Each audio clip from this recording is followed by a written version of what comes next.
Good evening. It's great to have all of you here, and my name is Pam Smith. I'm the current president of Our Santa Fe River. Our Santa Fe River is a 501c3 nonprofit organization that was formed in 2007, mostly to fight the water bottling companies at that time, and then it has continued to grow, and as many of you know, it was under the tutelage of Meryl Lee for a long time, and I came on about a year and a half ago. We're a group of concerned citizens. We're all volunteers. We love the river. We care about our water. And what this organization does is we do three things primarily. We educate, we advocate on behalf of the aquifer, on behalf of the springs and the water, and we do stewardship. We do river cleanups, and you'll be if all of you would go on our website at oursantaferiver.org, you'll see lots and lots of information on what's happening. Education is very, very important to us because we continue to fight challenges, more challenges all the time.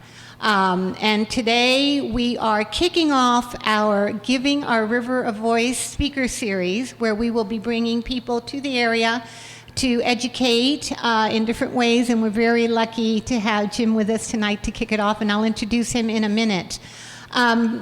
Primarily, we have the river and the springs have two major problems: water extraction, which is quantity of water going out, too many people, too much development, too much agriculture, too much water going out.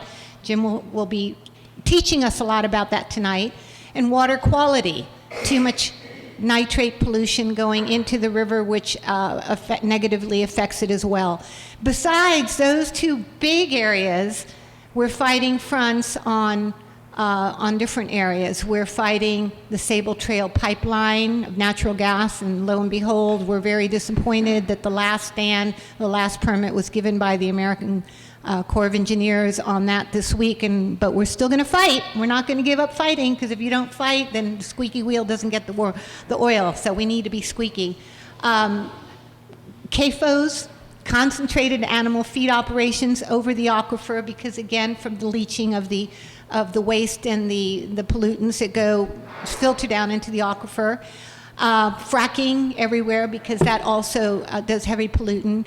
And another big one that's come about in the last 6 months is phosphate mining. And I'm just going to stop real quick and have Meryl Lee just recognize the people that are here on that issue tonight, and then you can give it back to me. Hi, everybody. I just want to recognize the folks here that drove all the way from Union and Bradford County. We're actually creating a really nice relationship with the people that work up there. People in this audience, if you have been fighting alongside me against this phosphate mining phosphate mining business up in Union and Bradford, will you please stand and be recognized? Yeah. There's more. Yes. Jim. Yes. After this meeting, we're going to be having a brief meeting in the pavilion between here and the museum. And the reason I wanted to recognize these folks are, it could be you. We need citizens. This is how we stop the bottling plants. We stop 4. We need you to help us to stop this phosphate mining industry coming into this community. It sits directly on top of the New River, which is a tributary to the Santa Fe River. It straddles it. It's over 11,000 acres. 7,500 acres will be mined if this thing goes through. Thursday night, there's a meeting at 6 o'clock in Bradford County. We need people in that county to participate in full force. Union County has been doing an excellent job. We have all kinds of things I won't bore you with at the moment. Working in our favor to stop the phosphate mining. However, Bradford's a different story. We need you to participate in government meetings, and we need your voice there to protect the river. Thank you. Thanks. It's there's a lot. There's a lot going on, and we just can't let this stuff go on without raising our voice so that we are heard. So if you're not a member of OSFR, our Santa Fe River, that helps us a lot. It keeps us going. Go to our website, oursantaferiver.org, and you'll find out a lot of things about all of the things that we've mentioned. So without further ado, I'm going to introduce our wonderful speaker here, who is we're very, very proud to say he is on our board of advisors. We have a wonderful board of advisors, and Jim Gross sits on it, and we're lucky to have him with us tonight. Jim Gross is a professional geologist with 40 years of experience in water resources. He's a native of California. Jim has a BA in geology from the University of California at Santa Barbara and an MS in geology from New Mexico State University. Early in his career, he worked in exploration for geothermal energy. Much of Jim's experience is in long-term regional water supply planning, and boy, do we need a lot of that by people that care about the environment. I'm sorry, I shouldn't have gotten off track. Jim is a licensed professional geologist in California and Florida and is certified as a professional geologist by the American Institute of Professional Geologists. He's going to present a summary of the Floridan Aquifer system, how much groundwater we have, how much we're using, and what the impacts are. I think it's very important to have a basic of understanding of our aquifer here and where we stay. So without further ado, thank you, Jim Gross.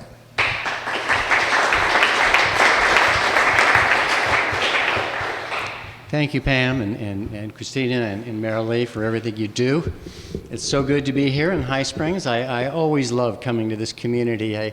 Every time I come in, I think about all the paddling trips I've done on the rivers here, and with my family members and my wife, my daughter, my sons. So it's just a joyous place to be. Yes, I have spent my life working either in the field of alternative energy or alternative water supplies to attempt to get around the problems that we have with the traditional sources of both of those things. Traditional energy, which is oil and gas, coal, and that sort of thing. And it's also traditional water supplies like groundwater, which today in so many places across the nation and now in Florida are being overtapped, and we're seeing massive impacts on our natural systems now at a scale that has never been seen before in Florida.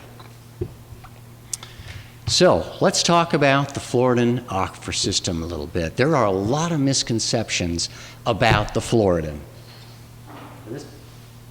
This talk is the Floridan Aquifer system. It's not rocket science. Really, right? Because there are lots of agency people out there. When you talk to them, they just kind of mumble and they say, well, this is very complicated. We really can't tell you what's going on. I'm going to tell you tonight that a 5-year-old can understand, my 5-year-olds could understand what I'm going to talk to you about. This is really simple stuff. So if anybody can't stay late tonight, here's the cut to the chase slide up front. Everything you need to know about this talk, all in one slide. What happens? What happens when we pump groundwater from wells in the Floridan Aquifer system? What happens? Well, I'm not going to write any equations down here. Water levels in the wells go down, right? We know that, right? Everybody. We've known that for a couple hundred years. We've known that. Water then flows into the wells,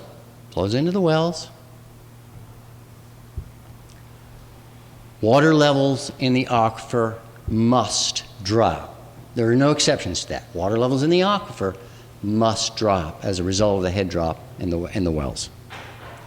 Now here's where we get to the contention that exists. Number 4, it's a different color. Why is it a different color? Can anybody tell me why I'm highlighting this point?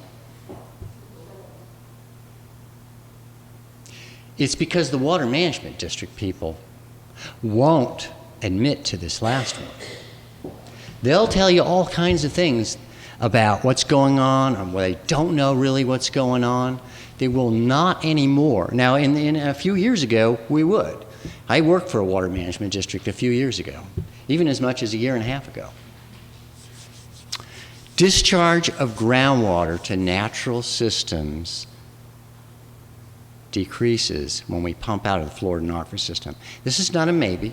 This is not some of the time. This is not some places.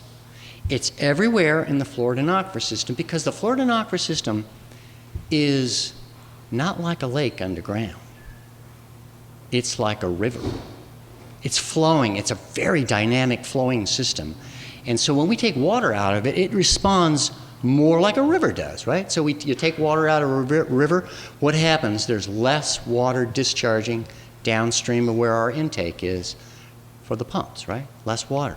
So when we pump water out of that flowing aquifer system, it's really more like an underground river. There's less water discharging to natural systems, to lakes, to springs, to wetlands, all of these things where it flows to naturally. It's coming to our wells instead. That's what happens. And we've known this now for more than 25 years. Well, I have to tell you, it is unfortunate that even during the best of times in Palatka, when I worked at the Water Management District, only a small number of the hydrologists actually knew this. And now there are hardly any who know it. Now, of those who know it, they wouldn't dare to whisper it.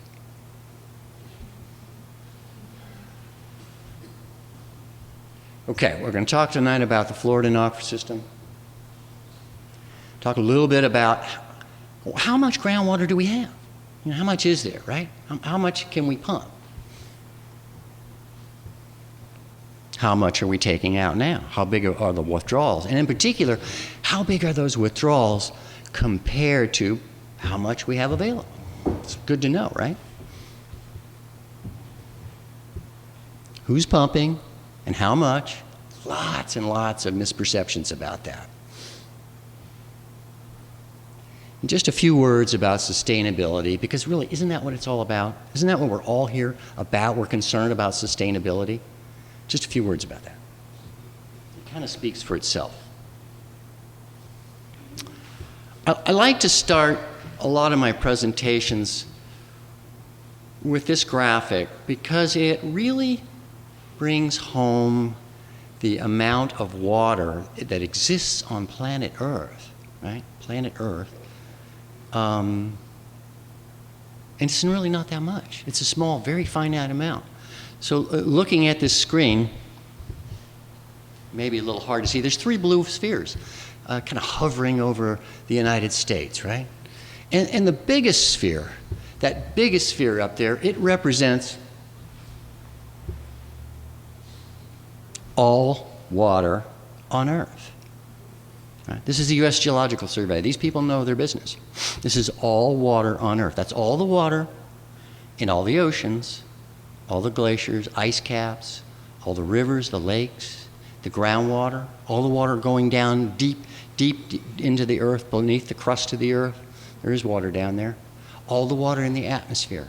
Everything is represented in that largest blue bubble. It's not very big, is it? It's not very big. There's another one up there.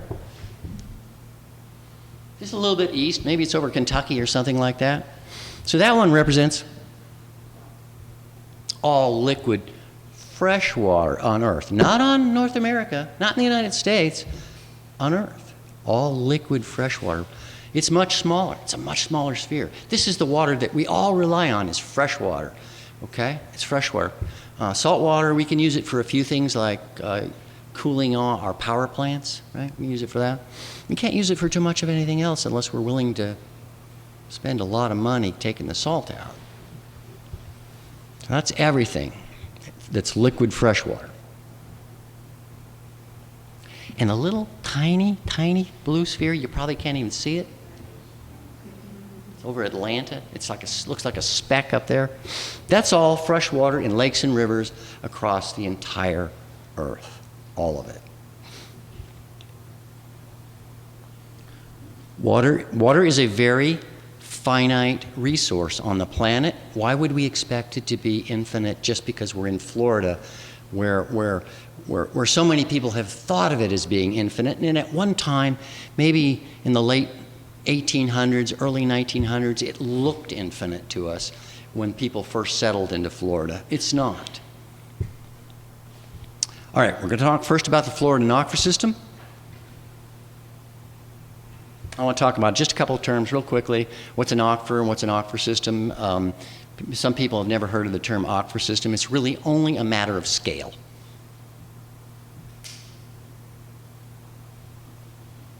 So an aquifer is just a body of rock that is sufficiently permeable to conduct groundwater and yields economically significant amounts of water to wells and springs. Notice the springs. This is not my definition, by the way. Okay? That's what an aquifer is. Now, an aquifer system is just bigger. That's really all it is. And people can ask questions if they want as we go along. I think I can still accommodate the time schedule. An aquifer system is also a body of rock, okay? You can tell us a geologist made this definition up. With layers of varying permeability, and is a water-yielding hydraulic unit of regional extent. Okay, so varying layers, it's thicker. It's usually thicker. There's some layers that yield water and some that don't so much. So much thicker, multiple layers that yield water, and regional extent. This is the Floridan Aquifer system in light blue up here. Floridan Aquifer system. South Carolina, Georgia, Alabama. It really trickles into Mississippi, but we're not showing it here. And underlying all of Florida, 100,000 square miles. So yeah, this is an aquifer system by both the definition of regional extent, and it's very thick and has multiple layers. And we usually talk about an upper Floridan aquifer and a lower Floridan aquifer and distinguish between the two throughout almost the entire range in Florida, at least.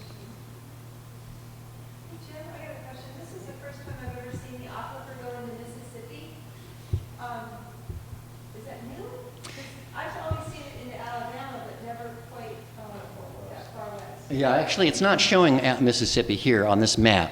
Generally speaking, I'll show another map later on here, and what they're going to, particularly some of the older maps that the USGS produced showed it going off just a little bit farther west. Yeah.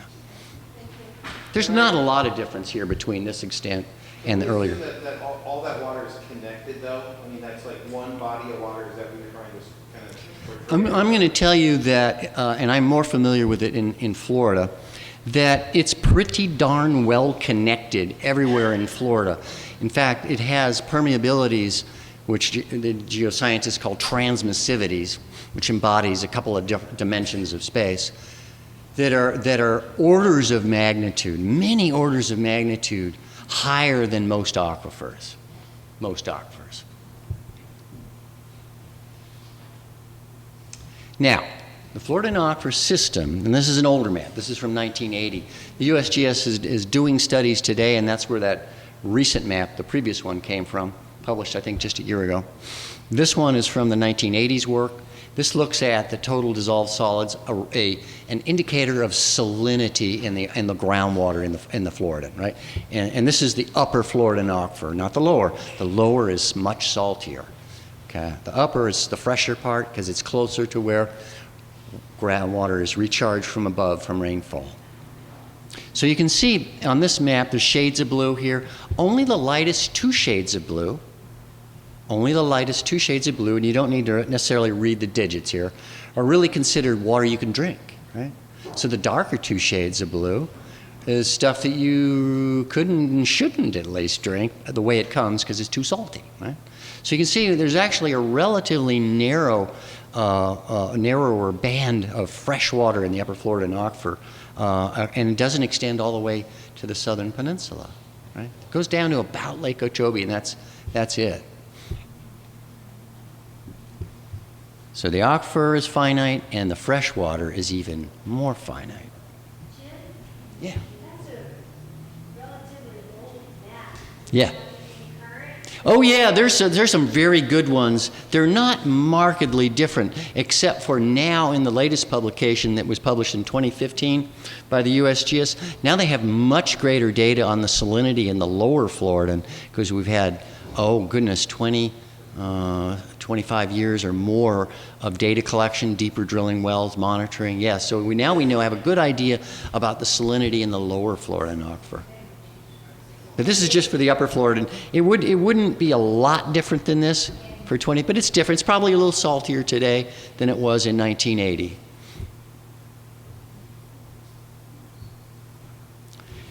So I want to just talk a little bit about why there's fresh water in just portions of the Floridan Aquifer system. And a lot of it just has to do with, you know, how open the Floridan Aquifer system is to rainfall falling on it and recharging it, okay?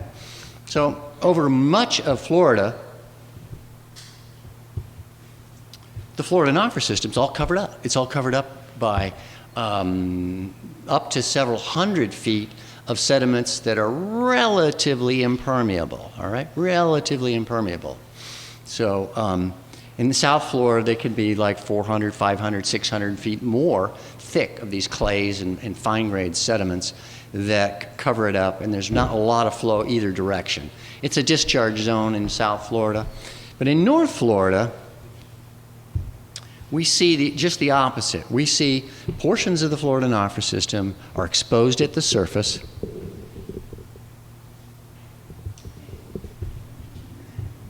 In the lightest shade of green, that lightest shade of green, that's basically where the Floridan Aquifer system is exposed right at land surface.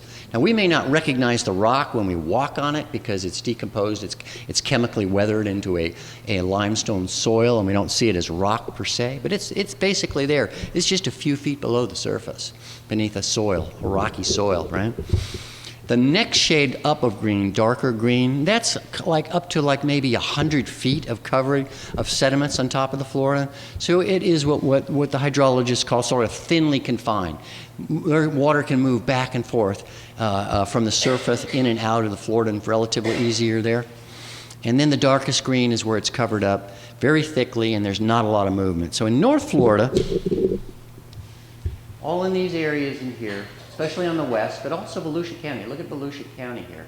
These areas are basically the Floridan Aquifer system right at land surface, right? Now, the good news about that is what? Wow, it can recharge pretty good because it's right open to rainfall. But the bad thing is it's also very vulnerable to contamination. So it's something we have to be very careful about.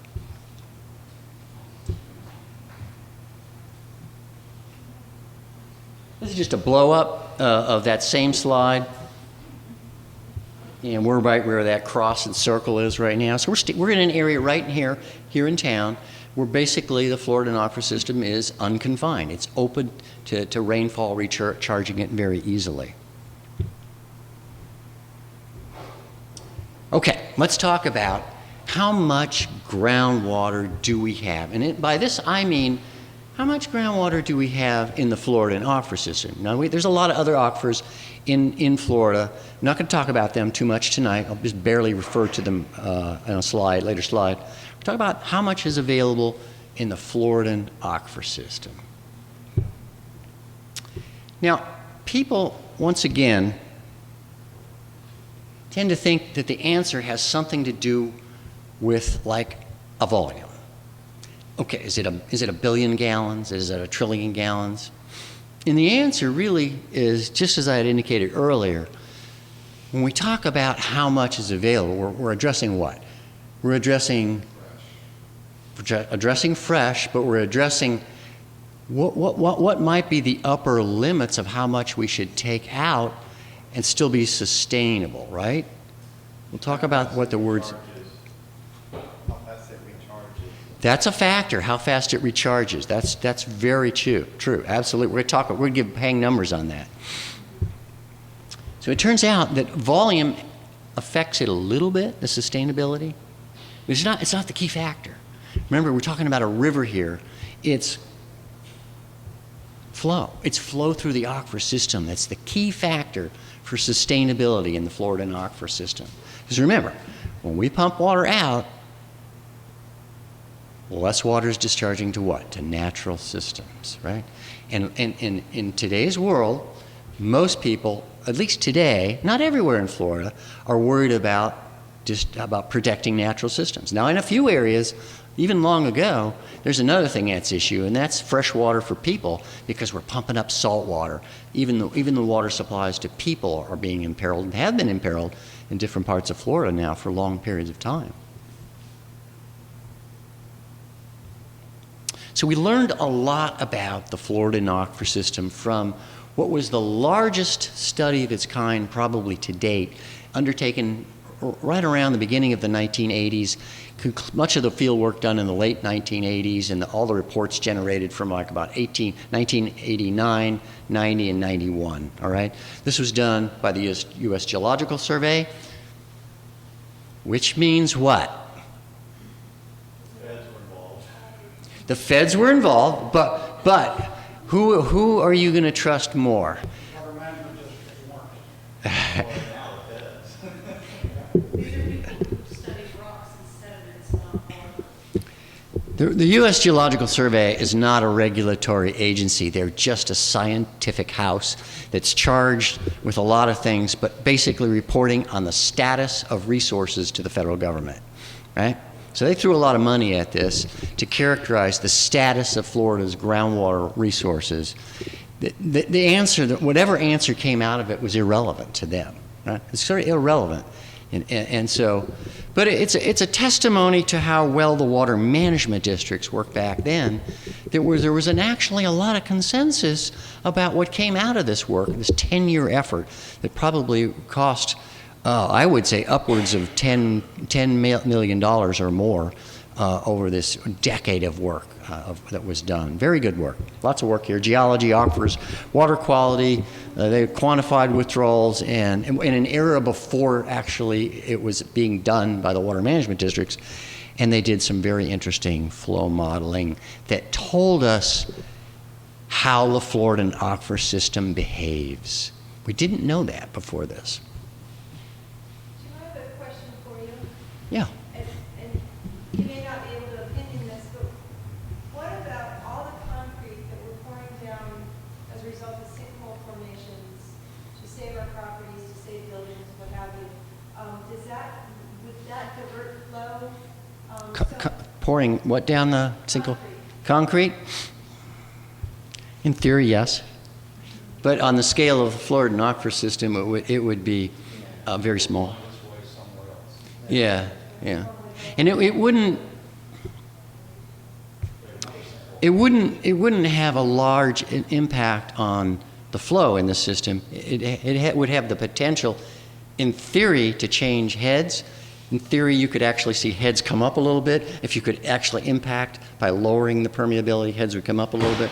But it's such a small thing compared to the aquifer system as a whole. It would not be perceptible.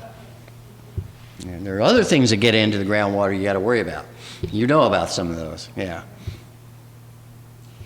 So this map here, also with shades of blues and grays, it shows us what the USGS came up with for where the water gets into the Floridan aquifer system. Those are called recharge areas. And the shades of blue just basically are kind of like heat maps, right? The darker the shade of blue, the more is being recharged into the Floridan aquifer system. And same with the grays here. The grays go from light gray to a dark gray, and in the darkest, it's like a black. That's the greatest amount of discharge coming out of the aquifer system. This is the upper Floridan aquifer. Now, the lower Floridan aquifer is nowhere exposed at the land surface. It's deep below ground level. It's anywhere from, typically 1,000 feet and deeper to get to the lower Floridan aquifer. So any water that gets into the Floridan aquifer system or comes back out, all comes through the upper Floridan aquifer. So these are the recharge areas and the discharge areas. Look at all the recharge, the blue that's occurring in North Florida. This is a vigorous flow system in North Florida. Tremendous amount of water that's recharging the aquifer system.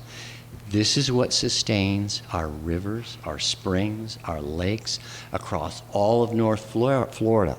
This is it. It's all this recharge that does it. Here's a blow up of that same map, kind of focused on where we are in North Florida. So I'll highlight the Suwannee River.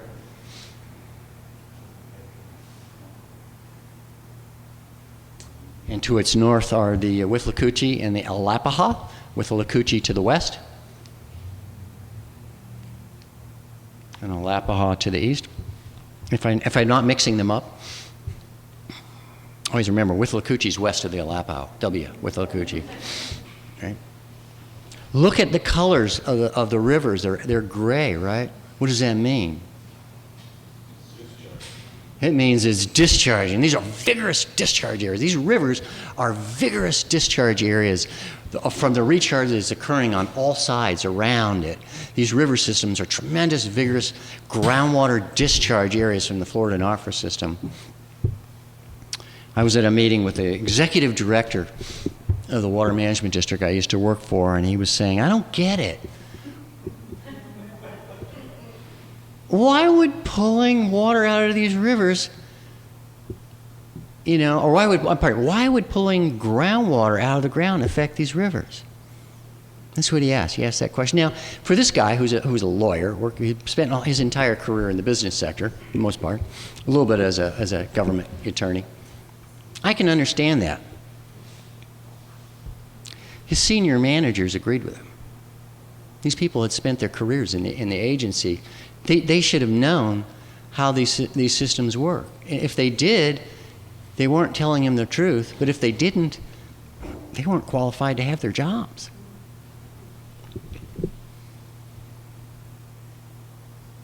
There is a tremendous correlation between where the Floridan Aquifer system is unconfined and where we find the springs, right? The springs are what? These are the discharge features that feed these river systems, right?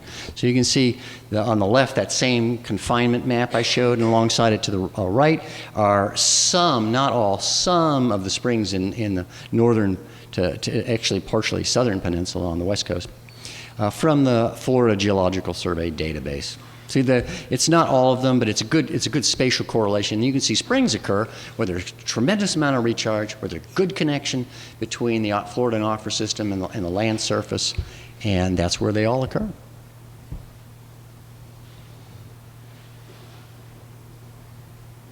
All right, let's talk now.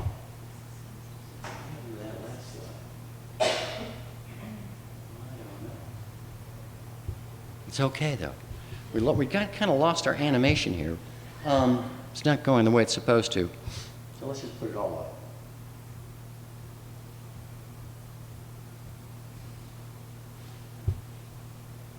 This is the water budget that the USGS came up with when they were trying to quantify the flow of water through the Floridan Aquifer system in their 1980s work. So they started with, what's falling on the land surface in the recharge areas. This is just the recharge areas.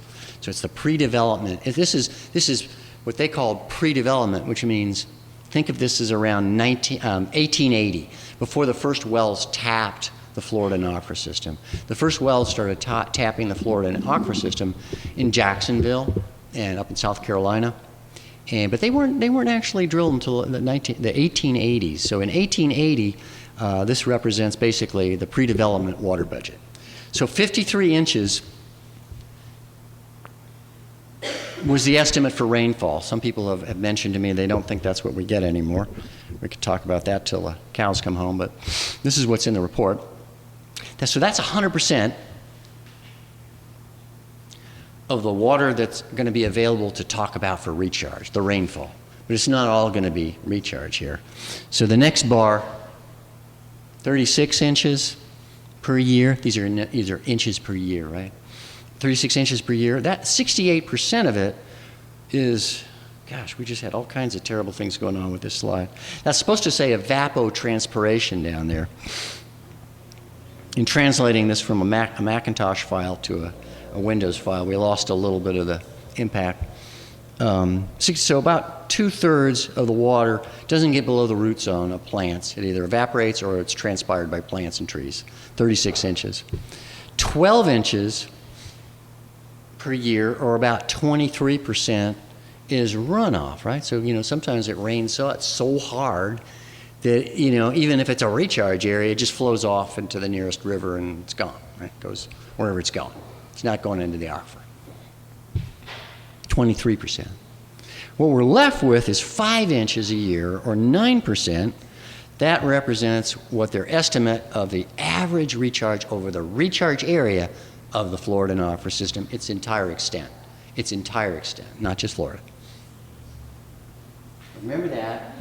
And remember, if you can, if you're good at remembering numbers, that's about 14.8 billion gallons per day. BGD, billion gallons per day. If you don't use big numbers every day, that's what it looks like.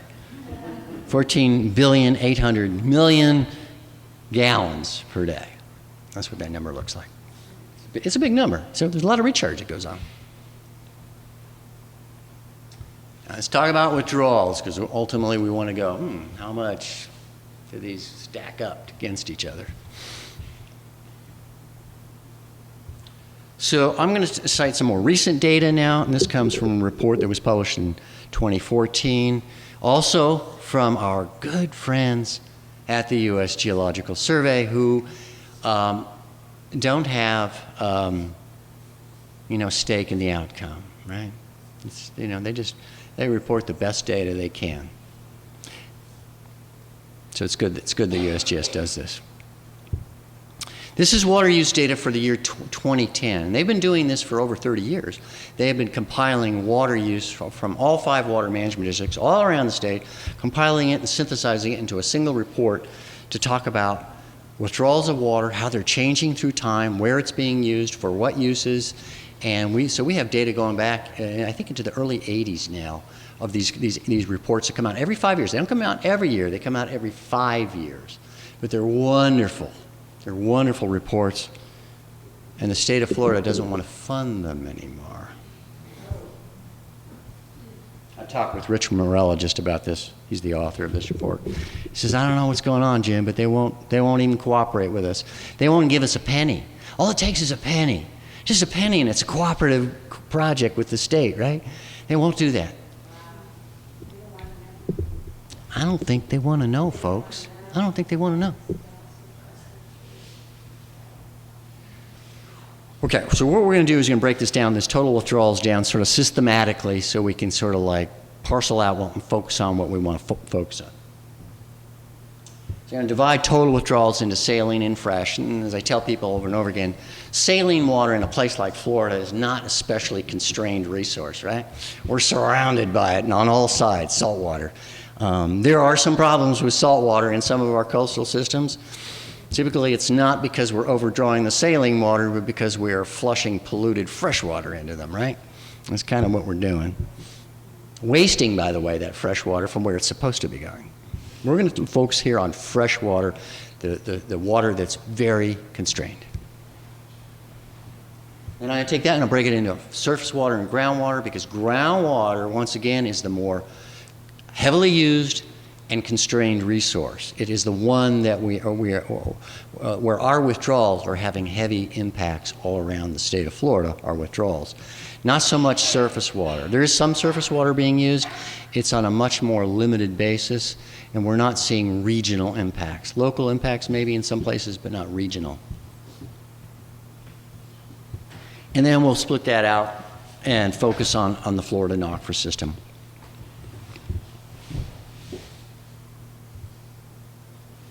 So here's all water withdrawals in Florida in the year 2010.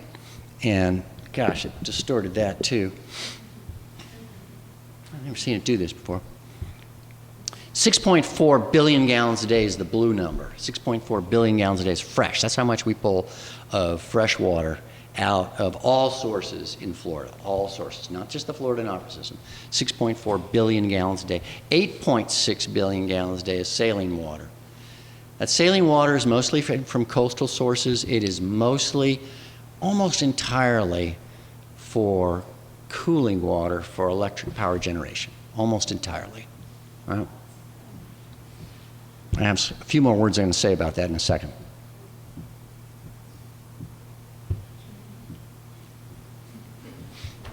I got to fix this problem. So you can tell there's two numbers there, a 4.2 and a 2.2, and there's a little piece. That's the surface water. 2.2 billion gallons a day is the surface water, and 4.2 billion gallons per day is from groundwater. So roughly 2/3 of our fresh water in Florida comes from groundwater sources. It is our most important source of fresh water. No doubt about it. And almost 2/3 of that groundwater, because this is just groundwater, fresh groundwater, this pie chart, almost 2/3 of it, not quite, 62%, comes from the Floridan Aquifer system. The Floridan Aquifer system is our single largest source of fresh water in the state. The gross domestic product for the state of Florida is measured in hundreds of billions of dollars per year. A whole bunch of it relies on the Floridan Aquifer system. A whole bunch of it does. So this map shows us, in shades of colors, what areas rely on what sources. So you can see the light colored blue over Muscat Peninsula, Florida, all the way up into the Panhandle. The Floridan Aquifer system is the principal source of water supply, fresh water in these areas, Floridan Aquifer system. You can see it's a fairly large area of Florida, right? That encompasses a whole lot. It does not encompass the southeast coast, where there are what? 7 million people now, something like that? 7 million people? You used to live there? You know? 3, it's like, what's Miami-Dade? Is that 4 million? 4 million, 4 million, 2 million, 1 million in Palm Beach? Something like that. Palm Beach went over 1 million when I lived down there in the 1990s. I don't know what it is back now. So the Biscayne Aquifer and the Floridan combined are the two biggest sources of fresh groundwater. Pretty much since 2006, when Charlie Crist was governor, withdrawals from the Biscayne Aquifer kind of got capped, right? Charlie Crist was different than the current governor. Even Jeb Bush in the early 2000s consented to caps on the amount of water withdrawals in Central Florida around Orlando. This area here, this big regional area, South Lake County, all Seminole, Orange County, Osceola, Polk County, the Central Florida Coordination Area, they capped the groundwater supplies when Jeb Bush, a Republican, was in president, right? And when he was governor. He did that. He agreed to that. He knew it was the right thing to do. That was years ago. It's just gone up since. All right, now let's do our comparison. We talked about both. So remember, we had recharge on the order of 5 inches per year in the recharge areas, and we came up with a number of 14.8 billion gallons per year of water going into the Floridan Aquifer system. 14.8 billion gallons per year. Per day. Per day, pardon me, per day, yes. Boing, per day. Recharge in Florida, if we just make it, like I say, an estimate that maybe 90% of that recharge over the entire Floridan Aquifer system is occurring in Florida, and it's a reasonable estimate, then we might be getting about 13.3 billion gallons per day in the Floridan Aquifer system in Florida. So we need to know what's going on in Florida because we want to compare it to water withdrawals in Florida, right? I want to do that. And remember, we had 2.6 billion gallons a day from my lousy pie chart that was being withdrawn from the Floridan Aquifer system in 2010. Guarantee it's bigger now. This is 6 years ago. So how do those compare? Again, it's not rocket science. It's about 20%. 20% of what's going in is being pumped to our wells. So what does that mean about how much discharge to natural systems has been reduced? Well, how much has it been? It's been reduced by an equivalent amount, right? It's going to the wells. It's not going to natural systems. Now, that's not rigorously true. It's close. It's not rigorously true. It's a very close estimate, though. For the numbers we're dealing with, it's a very good estimate. You know, when the Floridan Aquifer system went into development, we put more and more wells into it. What happened was we expanded the area of the recharge area. So we got a little bit more recharge out of that. Yeah, it's a kind of little boost, right? A little more recharge. But what happened to the discharge areas that were taken away? That was less discharge. So even when we expand the recharge area by pumping from wells, we reduce discharge to natural systems because there's now less area that is a discharge area, right? So it all really stacks up to be the same thing. We reduce discharge to natural systems when we pump from the Floridan Aquifer system. So 20%, is that significant? You know, some people would say, great, we got 80% left to go, right? Yeah, there's lots more. So up until relatively recently, if you looked at what the water management districts were doing when they were, no matter how they did it, and they did it in lots of different ways, where they were looking at attaching numbers to how much you could take before you incurred significant harm on a water body. And significant harm is an official term in Florida. It's in the statute. It's been in statutes in 1972. Had to be interpreted by the staffs, very competent staffs over the years at the water management districts. Most of those interpretations were on the order of about 15%. Taking 15% out of a water body, whether it's a river or groundwater and affecting a wetland, somewhere on that level, reducing flows and levels. Because remember, MFLs are minimum flows and levels beyond which no further withdrawals can be permitted. That's what minimum flows and levels are in the statutes. And it was how the original model water code was written by a distinguished professor at the University of Florida. It was adopted straight into the 1972 Water Resources Act. Still exists today, as far as I know, unless they did some hanky-panky recently that I'm not aware of. But the PhD scientists have worked on this. They've looked at different methods, but they largely revolve around 15% is where significant harm starts showing up, right? So now we're talking about in what? We're talking about 20% here over the entire Floridan aquifer system in Florida, 20%. But wait, there's more. Let's go back to 1980 again, that 1980 study. Because what we're going to see on this map, it's complicated, it's busy. We're going to make it simple in just a second. We're going to see that even in 1980, in portions of Florida, it was far more than 20%, even in 1980.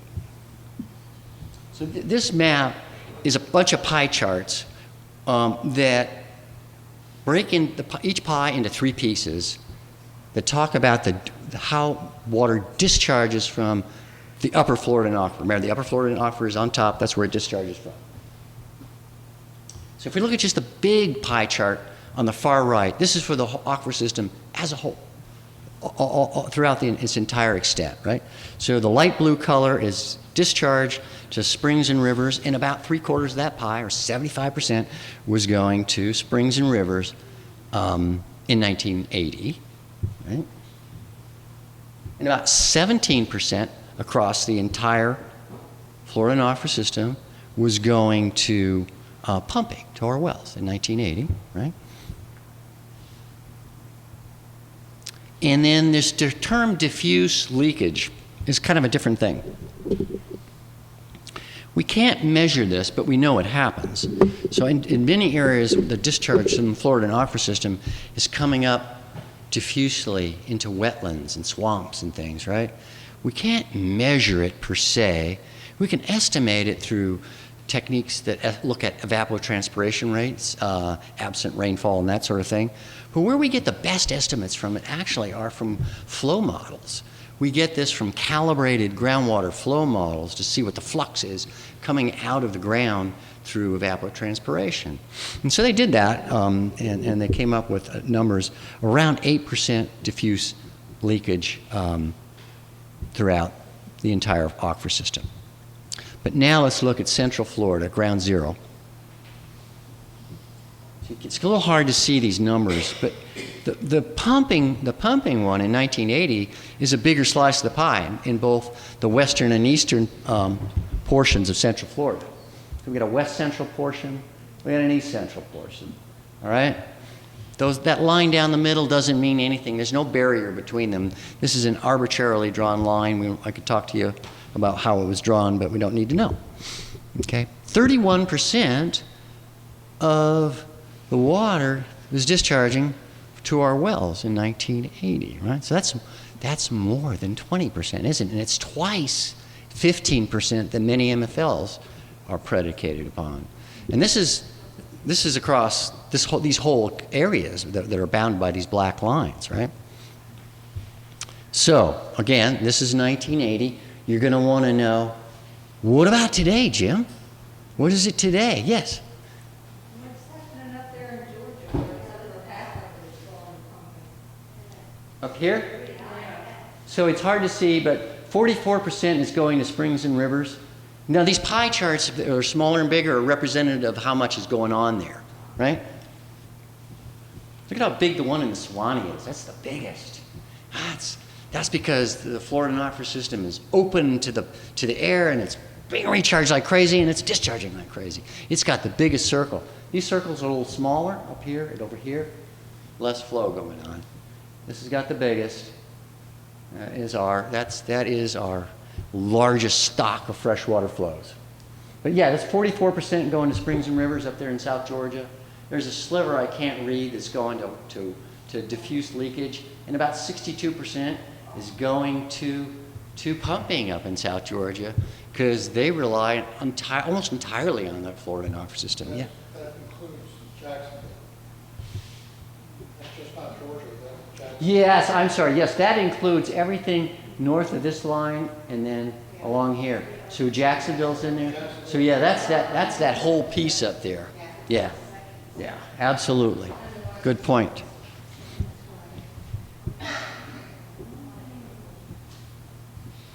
So, in 2010, and documented in a 2012 report by the U.S. Geological Survey, fortunately again, and I talked to the author, one of the authors, the primary author about this. I said, Nick, I want to know when you tell me that 50% of net recharge is coming back out and pumping. What does that mean? And he goes, well, we're taking out half as much as being recharged, Jim. That's what I mean by net recharge. That's what I mean. They use some more fancier words there. But about now that number that was 31% in 1980, it's up to 50% in basically the central portion of the same area. So it's climbed even further, as you would expect, because Florida's what? It's been growing. Our population has been growing from, I always forget the exact numbers, but around the time I was born, maybe there was 3 to 5 million people in the state. Now we're over 20. We're over 20 million people. And our growth rates today are getting very close to where they were at the peak of the boom in 2006, where it was, getting close to like 1,000 people a day net migration into Florida, real close. All right, let's talk about who is pumping and how much, because there are lots of misconceptions. We have to talk about water use categories, or it would take weeks and weeks. These are the water use categories that the state uses and the USGS use. Both they use these, and so I'm going to show you the USGS data, but it should be relatively similar to what the water management districts would show you. Offhand, do you know which one of those is the top user of water? I got pie charts galore. Yeah, you'll probably fall asleep. You're going to fall asleep with pie charts here. So I'm going to do something similar. I'm going to sort of like break it into pieces.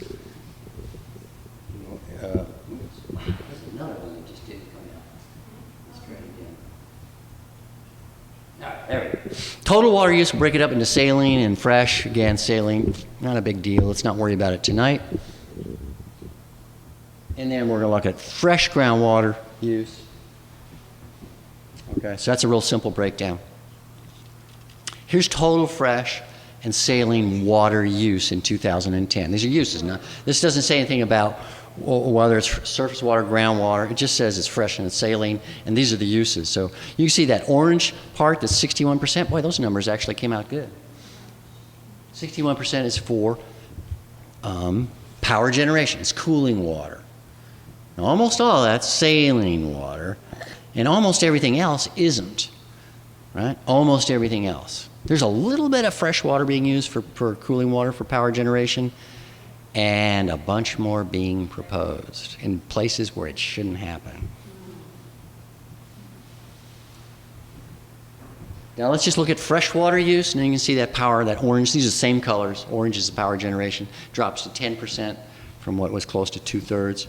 It's a much smaller. And now the two big kingpins for total freshwater are green, which is agriculture, and blue, which is public water supply, right? Public water supply. People, not just homes, because the big utilities supply all kinds of commercial, industrial customers. 6.4 billion gallons a day. So you think, okay, so agriculture, we think, oh yeah, that's the biggest, right? But now let's look at groundwater. When we talk groundwater, now public water supply is the bigger piece. And that's kind of significant, okay? Because that is, again, when we talk just groundwater is our most constrained resource, not so much the surface water. And guess what's growing like crazy? Is it agriculture or us? It's us. It's people. The people crop is growing, and the farm crop, it's going down right now. The latest data we have for statewide, just statewide. Now I know in North Florida it's exploding. It's exploding, but statewide agricultural water use has been going down. At least in the report that I'm working with, that shows the changes to the 2010 horizon. Can anybody think of a reason why agriculture would have dropped and dropped precipitously? Think. Best management practices, maybe? What was that? Best management practices. I wish it was that. No, it's. You'd think it would be housing development, but it's dropped at a time that's coincident with the great downturn in the economy, much of it. What's happened to Florida's citrus? Florida's citrus has been devastated by a couple of different diseases, and it has been dropping precipitously from these two different diseases, and that is what represents most of the decline in water use for agriculture in these last two surveys that were done by the USGS. And so agriculture water use, and citrus, is a lot of that's groundwater. So it's actually groundwater is going down for them while public water supply is going up, right? Yes? It says 48% of public water supply and only a sliver for landscape recreation. I thought like half of the public water supply went to landscape. So I'm remiss in not explaining what the term self-supply means. Okay, so in the big 48% light blue portion of the pie, that's close to half of that pie chart, that is water that's delivered by public water supply utilities, which includes, your St. Augustine grass and everything indoors. Yeah, outdoor water use is roughly half for public water, for residential homes, yeah. Some a little more, some a little less. The richer you are, it gets higher and higher and higher and higher. So there's some homes down in Naples. There's some in Jacksonville that have been documented to have outdoor water use that's like 2 orders of magnitude higher than what they use indoors, right? It's amazing. All right. I don't think I have anything else to say about this. Okay, this is a graph that shows what's been going on from 1950, apologize for the numbers not being readable, 1950 on the far left, all the way to 2010. This comes out of Rich Morella's report. So it's water use that's been reported for just public water supply, freshwater withdrawals, 1950 to 2010. There's been this, and it's also showing freshwater, surface water and groundwater, right? So there's been it's really hard to read those. The green is the tall numbers. There's been a little bit of surface water used, not a lot, but that's grown tremendously. In the early days, hardly any surface water was used for public water supply. But it kind of caps out. What about here? 2000. And the next bar is 2005, right? 2005.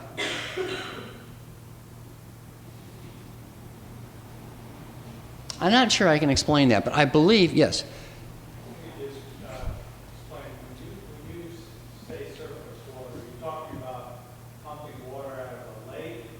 Typically rivers, Typically rivers, yeah. Hmm. But some of it's not rivers, some of it's saltwater too.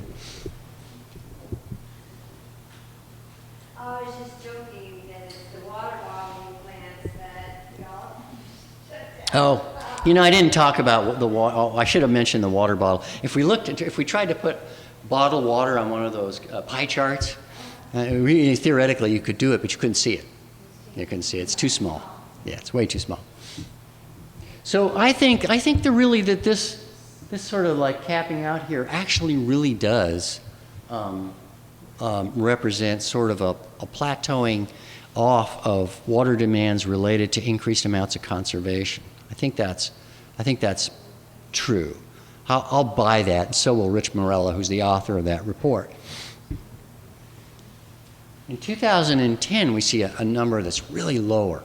This has been a subject of considerable discussion and disagreement. Now, I'm going to tell you what Rich and I think it is. Both of them. He is the #1 expert on this for Florida, the #1 expert. But I've been working with this stuff for 18 years in Florida myself, because that's the work I've done. We believe this represents the crash in the economy. Because I worked with utility directors very closely, lots and lots of utility directors. And they were all telling me the same thing after 2008. Water supply utilities they have a fixed cost and a variable cost for how much you use, right? They're getting hammered on both of them. Well, it wasn't just people were using discretionarily less water for outdoor water use, right? Because they didn't have an income, or their income had dropped dramatically. There were massive vacant houses in some areas. Deltona was one of them.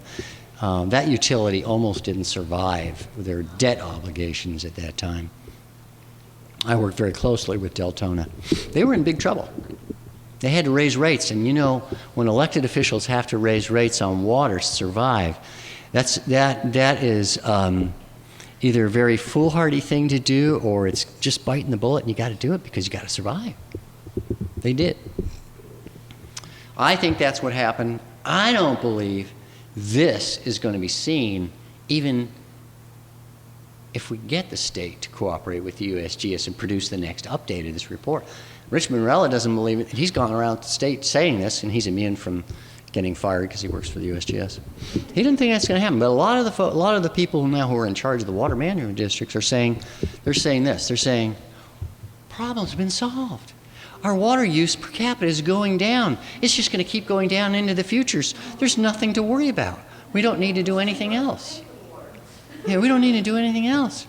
With all due respect, as a past water management employee, I would also have to point out to you that at least in South Florida where I lived, there were also very, very strong restrictions against water use.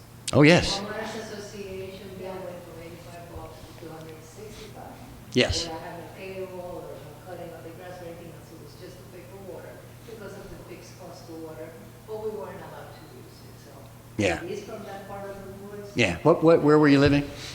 Which community? West Palm Beach? Yeah, I lived there for 6 years in West Palm Beach. So I think that. In the 90s. Part of you recognize this. Oh, yeah, absolutely. Yeah. No, there were some very good gains that were made in conservation through a variety of things, including rate structures that incentivize less water use and other things. Like Daytona Beach, they put in a gray water system.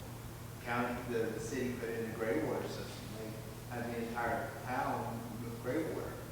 Volusia and Daytona Beach are probably not the poster. Well, Volusia is. Daytona Beach is probably not the poster child for alternative water supply. I worked almost with Volusia County, I would say 60% of my time for the 12 years I worked at the Water Management District. Well, there's a lot of very good work that's been done, most of it on the west side of the county. Communities like DeLand and DeBerry and Deltona, the D cities, and others, and some even on the East Coast, like Ormond Beach has been very good about it. Daytona Beach has been a little late to the game, but still, there are actually reasons why the older metropolitan area of Daytona Beach, where it's more expensive to retrofit for reclaimed water, why it's lagged a bit some of the other communities. All right, I think that's all I need to say about that slide. Wow, that was kind of crazy. It's not the animation I put on this slide. The devil has taken over. So this is a graph that shows Florida's population with a bunch of circles, right, filled in blue and red, and the blue are historical. The red's not supposed to be on here yet.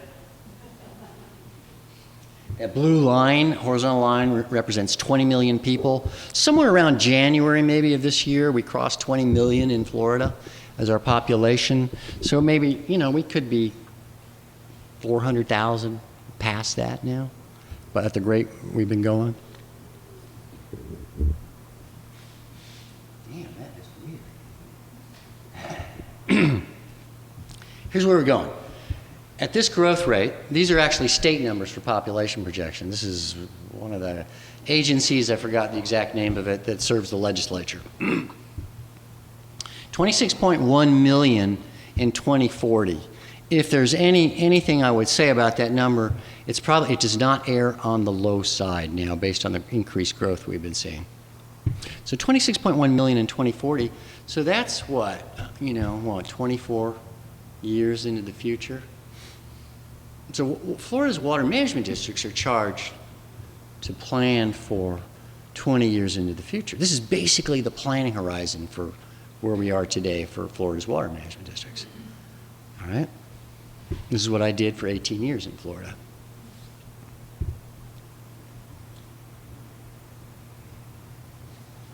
If we just keep going on the way we're going, that our withdrawals from the Floridan Aquifer system are going to increase. And they're going to increase from 2.6 billion gallons a day to 3.6 billion gallons a day, doing business the way we do it today.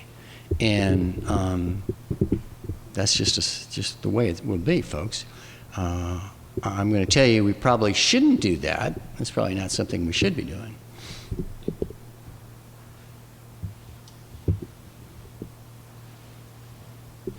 There's much that can be said about sustainability. We could talk for another hour about it, but we're just going to talk for a few minutes. And what I'm going to tell you is that the problem we have with this issue is that there's been increasingly decreasing attention, if that's a logical way of phrasing it, about the long term, about going in the direction we need to go to achieve sustainability, right? We need a commitment to get on a path. We can't do this all at once. We just can't do this all. It would disrupt our economy. But if we do it systematically, and if we do it, continuously, rain or sunshine, whether it's a drought or not, we can get there. We can do this. But we are plagued by what I call the hydroillogical cycle, right? Play on words here, not the hydrological cycle. Let's see if the animation works on this slide. It looks like it's going to work. All right, so we talk about drought occurring, right? A drought occurs. What does drought do, right? A drought gets people thinking about their water, at least thinking about it. Maybe not worried about it, but thinking about it. Because most of the time we don't think about it because, for really, we got lots of other problems to think about, so we don't really want to think about it every day anyway. If the drought continues, people start becoming more broadly aware of it. Aware. Not worried yet, but aware, right? So we're starting to get people thinking about this problem, and maybe that we need to do something about it over the long term to sort of smooth out the highs in rainfall and the lows so that we have a sustainable resource that takes us through the average of both, right? Awareness. Drought continues. I saw this working in California, New Mexico. I've worked in water in Arizona and Colorado. This is a universal phenomenon. It's universal. Well, if the drought keeps going, people start getting concerned. And this is basically now where all the environmental groups, right, are going, whoa, we got to do something about this, right? Because they're the ones that are most attuned to this sort of thing. But not so much the public completely. Now, here's where the public really gets engaged, right? The springs stop flowing. This has happened recently in North Florida. Springs stop flowing. People really pay attention, right? Wells start getting salty. Some wells don't make as much water as they used to. People start panicking. Unfortunately, this is the only phase of the cycle where elected officials actually pay attention, right? This is it. This is our one-stop shop to get something done. But what do? When the people are crying out, what do the people cry out? They cry out, something must be done, right? Isn't that what you hear? Something must be done. And to a politician, that's wonderful. Because you know what? Even if you do something that doesn't help, or even if you do something that actually makes the problem worse, but no one knows, you're a hero. This is what the legislators do. This is by and large what they do, because they're not experts. They're not experts. What they need is experts working for them, telling them what needs to be done, and they legislate it. They're not supposed to be figuring out the details, but they do. They try to figure out the details. It's for a part-time amateur legislature. This isn't California. These people have real jobs. They only do this part-time. They don't really know how to solve the problems. They should be taking this expertise from where? From fully staffed, competent, capable, institutionally knowledge-capable water management districts. The ones we used to have but don't have anymore. So this is where we really breaks down in the panic phase. We get the wrong legislation. And then what happens? It rains! You know, and we think, well, that's great, it rains, but then we all forget about the problem. We just forget about the problem. And then we get apathy, right? We need a commitment to a sustained program to build towards sustainability. Something that isn't going to be sexy and wild and crazy and happens overnight. It's something that every year we do a little better, we get a little better. That's what we need, a commitment in this state. But it's going to take leadership on a scale that is rarely seen in any state, much less a state like Florida that has so many people who just seem apathetic because what? They came from somewhere else, right? Like our governor came from somewhere else, right? Commitment to long-term. 4 years is long-term, people. Let's summarize. Our freshwater resources are finite. Oh, I did terrible. Our freshwater resources are finite. Pumping from the Floridan Aquifer system reduces discharge to the natural system, period. End of story. That's what happens. If we want to protect natural systems, if we want to do that, we have to limit groundwater withdrawals. It's really not rocket science. That's all I have to say.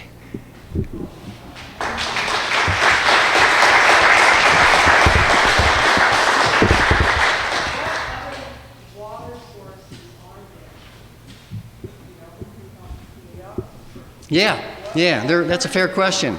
It's one that I've spent many years looking at. There are other things we can do, absolutely. You have to realize when we talk about alternative sources, they're more expensive, right? But you can't compare them just to, freshwater sources. You have to compare them in the context of what if we do nothing? What if we deplete our freshwater resources? What's that going to cost? What are the costs of that? So we have to compare doing this now and mixing our portfolio of sources up, some fresh water at a sustainable level with some alternative sources at a sustainable level, and compare that to, we just deplete everything. That's the valid comparison. All right, let's talk about those. There are actually quite a few. The ones that we've been known about and been working on for a long time are reclaiming water flows from wastewater treatment plants. There's still a vast resource available that we can tap into, right? Vast resource that we can tap into and utilize.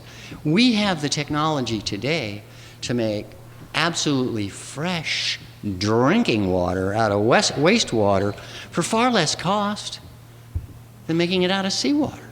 because there's less salt in it. We can do that. And the only thing we're lacking is the institutional framework, the regulatory framework that will protect the public's health. But that's being worked on in California and Texas. These are the leaders now that are pioneering what's needed institutionally to make sure that it can be done safely for the public, and it can be. Now let me give you an example. Let's look at Broward County. They have freshwater uses on the order of like 223 million gallons a day. How much water do you think's going out into the ocean that's partially treated wastewater? Almost the same volume. 200 million gallons a day is going out into the ocean, right? Now, they're supposed to be bringing that back, and originally there was a law that had it coming back by, I think, 2018 or something, but they got this horrible extension because of the, I like to drag our feet, right? But that water can be brought back on land, 200 million gallons a day. And is the population of Broward County going to double, that they would need another 200 million gallons a day? They've got all that they need down there if they use that. Now, they're capped on the Biscayne Aquifer because of a 2006 rule. But there's just a whole bunch of things that they could do down there that are relatively cost effective. We can do that up here, too, as well. Absolutely. The city of High Springs has a great water irrigation system that people who live in the city can tap into, but it costs a lot of money to subscribe and get plumbing, necessary plumbing. For reclaimed? To use the reclaimed water, yes. Well, right now I'm going to throw in a little hallelujah about that. You might not recognize why I'm saying something that sounds foolish like that, but for decades, the public water supply utilities who have been providing reclaimed water to customers who will take it have provided that water at anywhere from free to about half the cost it takes to produce it and deliver it, right? So who's paying for that water? It's not free. It's not really free. Who's paying for it? The people on the potable water system are paying for it. Yeah, and this came about because of the Clean Water Act, and there were mandates to just quit discharging so much polluted water into surface water bodies like rivers, right? So this came about. It was a good thing. And so it has incentivized the water management districts. I always kid about this. Water management districts like to take responsibility for the increase in reclaimed water use, which had been pretty good. It's been pretty good, but it had nothing to do with the water management districts. It was Clean Water Act, federal government, right? That's what it's due to.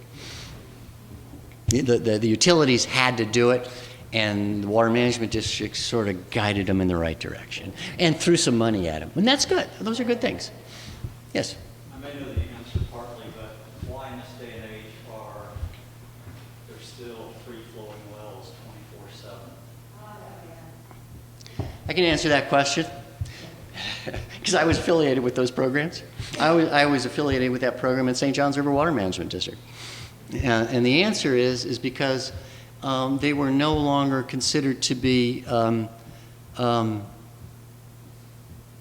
programs that the district wanted to fund. I mean, they were funded at St. John's River Water Management. They were funded at South Florida Water Management District. They were funded at St. John's, two districts I worked at, and I can speak personally about. And at St. John's, they went on to about, I don't know, maybe 2008 or so. And then it just sort of, when the economy tanked, Water Management District revenues went down, and you make compromises. They just quit funding it. Well, I'm not talking about abandoned wells. I'm talking about deliberate. Oh, deliberate. You mean like on certain farms down in Osceola County? Or, between Paul and Melbourne and... Melbourne. Ooh, I don't know about those. The biggest, yeah, these do exist. They do exist, and they're actually legal. They should be illegal. They should be illegal, but they've been a lot of them have been grandfathered in because some of them have been there for so long. Some have been pushed shut, but not all of them. No, it's allegedly water the cows, and that was part of my knowing the answer. Yeah. The exemption issue. Yeah. How do you even quantify a consumptive use permit? This is what I call profoundly imprudent public policy. It's not good. It's not good public policy at all. I don't know why we don't stop it. And see, there's been selective enforcement. And you know who gets enforced? It's the little guy who gets enforced with the little drops coming out of the ground. They may sometimes be significant. Yeah, and then the big guys who have what? Half a dozen politicians in their pocket, nothing happens. Yeah, nothing happens. Those programs should still be in place. I've had people from down in Indian River County beg me to resurrect those programs because they still have massive problems. And they have saltwater problems like crazy in Indian River County. And they were begging me, and I just said, I'd love to, but I can't get any attraction with management on it. It's just not considered. Borrow their photos and shame them in public. Yeah. Yeah. Any other questions?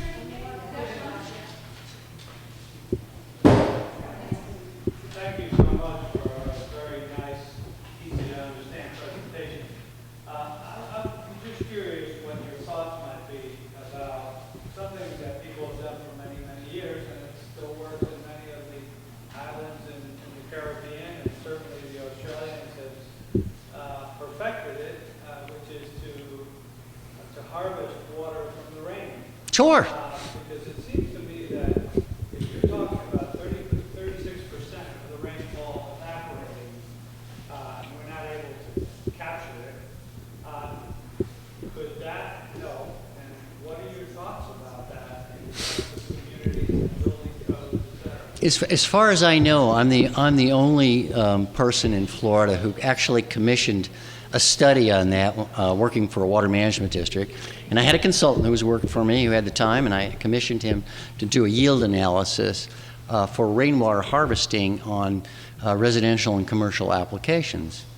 And it's feasible; it can be done. And there are some issues about does the supply match 100% of the demand, and in some applications not so much, but in other applications, if you have lots of storage, you can store a lot of water. You can actually meet all of your needs. If you don't have a lot of irrigated area, you got a lot of rooftops. So I'm talking about commercial applications here. Small footprint of irrigated area, large collection surface. You can actually make a pretty good dent in reducing your public water supply demand. But for most houses, we were coming out with things like 50 to 65% you could meet. You still need some, And we looked at some of the costs as well. They're not on the tip of my head at the moment, but this is things that can be enacted through zoning and development regulations and stuff, that we can do this stuff. It's not rocket science. Yeah, it's really easy to do. I